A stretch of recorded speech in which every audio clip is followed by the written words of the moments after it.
So I want to talk to you today about how not to make a will, or as our parents always taught us, to learn from other people's mistakes.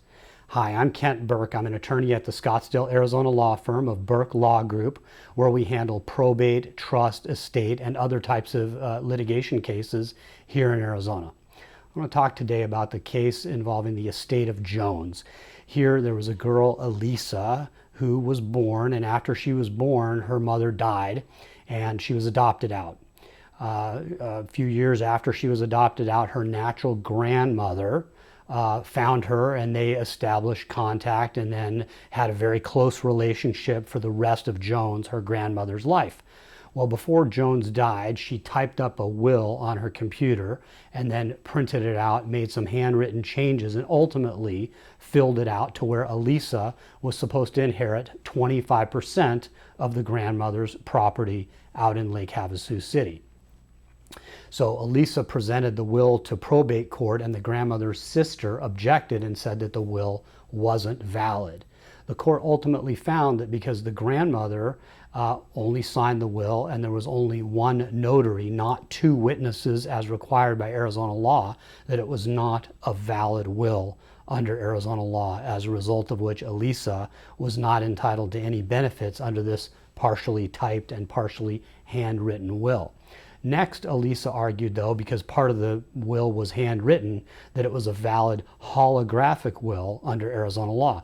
The court rejected that argument as well, finding that in order for it to be a valid holographic will, the will has to be signed and all of the material provisions have to be in the handwriting of the deceased, in this case the grandmother. And because here the material terms were typed, not handwritten by the grandmother, the court found it was not a valid holographic will. So the court ruled that the grandmother, Jones, died intestate, meaning without a will, as a result of which her next of kin or heirs or descendants were entitled to take the grandmother's estate. So the court had to then address whether Elisa, the natural granddaughter, was a legal heir of the grandmother. And the court found, unfortunately, that Elisa was not the legal heir of the grandmother because she had been adopted, by her adoptive parents, and that when there's an adoption, that severs the ties for inheritance from the adopted child's parents, in this case Elisa's parents and her natural grandmother, as a result of which Elisa was not entitled to any share of Jones, her grandmother's estate. And that's really unfortunate because it was clear from the court case that the grandmother really loved Elisa and wanted Elisa to inherit part of her property.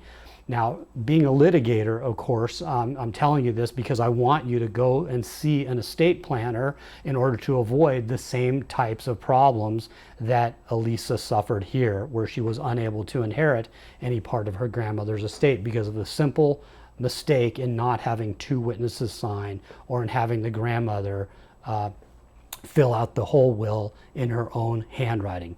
But if you ever do have any probate, trust, or estate questions or disputes, you can contact us through our website, or don't hesitate to give us a call at 480-607-7900.